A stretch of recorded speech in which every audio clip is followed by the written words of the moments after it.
Simple logic button నొక్కుతున్నా ఏమైంది ఆకలి చావులు ఎందుకు వచ్చినాయి నీ బటన్ నొక్కుడు కార్యక్రమాల్లో బట్టలు ఉడిపోయినాయి అక్కడ ఆకలి చావులు ఏంటి ఆవిడ చనిపోయింది కలెక్టరేట్ కి ఎదురుగా ఎంత బాధ అనిపించింది కలెక్టరేట్ కి ఎదురుగా 4 నెలల ముందు 4 నెలల పాటు ఒక విగ్రహం దగ్గర ఏదో నీడలో పడుకొని చనిపోతే నీకు ఏ బటన్ నొక్కి ప్రతి పేదవాడిని ఆదుకున్నాను పేదవాళ్ళు ధనికులయ్యారు పేదవాళ్ళు బాగా సుఖంగా బతుకుతున్నారు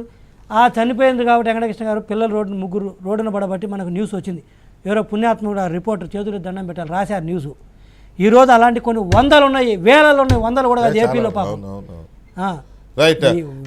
రమణారెడ్డి గారు కంక్లూడ్ చేద్దాం మీరు ఏదో చెప్తున్నారు చెప్పండి ఇప్పుడు సెకండ్ ఆప్షన్ కూడా ఇచ్చాం కదండి మేము గాంజా ఇచ్చాం కదా కొంచెం చీపర్ క్వాలిటీ ఇన్ కేస్ ఇప్పుడు లిక్కర్కి డబ్బులు లేకపోతే ఇంత ఆప్షన్ ఇచ్చిన గవర్నమెంట్ ఎక్కడన్నా ఉందా గాంజా కావాలంటే గాంజా యాక్చువల్లీ మొన్న పొరపాటున హెరాయిన్ కంటైనర్ బట్టర్లేకపోతే అది కూడా వచ్చేస్తుండేది మనకి సో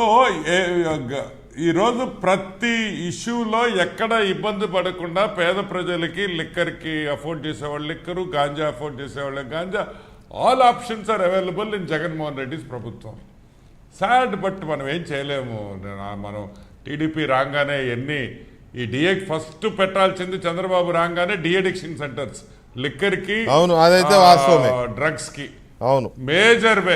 మేజర్ వే డిఅడిక్షన్ సెంటర్స్ పెట్టి వీళ్ళని మళ్ళీ సమాజంలోకి తీసుకొని రావాలంటే it will take us quite some time. అవును కరెక్టే వాటికి బాగా మద్యానికి అలవాటు పడిన వాళ్ళని లేవు. నువ్వు ఇంత ప్రచారం చేశాను కదా మద్యపాన అసలు నేను ఒక్కటే అడుగుతాను ముఖ్యమంత్రి గారి ఒకసారి ఆ వీడియో ఎవరు గుర్తు చేయాల్సిన అసలు మద్యపాన నిషేధం చేయకుండా ఓటు అడిగే ప్రశ్నలు ఎత్తన్నాడు ఏం మొహన్ పెట్టుకొని వెళ్తున్నారు సార్ మీరు ఇప్పుడు రేపటి నుంచి ఏ మొహం ప్రజలు కూడా అడగండి కొద్దిగా నెక్స్ట్ టాపిక్ అదే రైట్ రమణారెడ్డి గారు థ్యాంక్ యూ వెరీ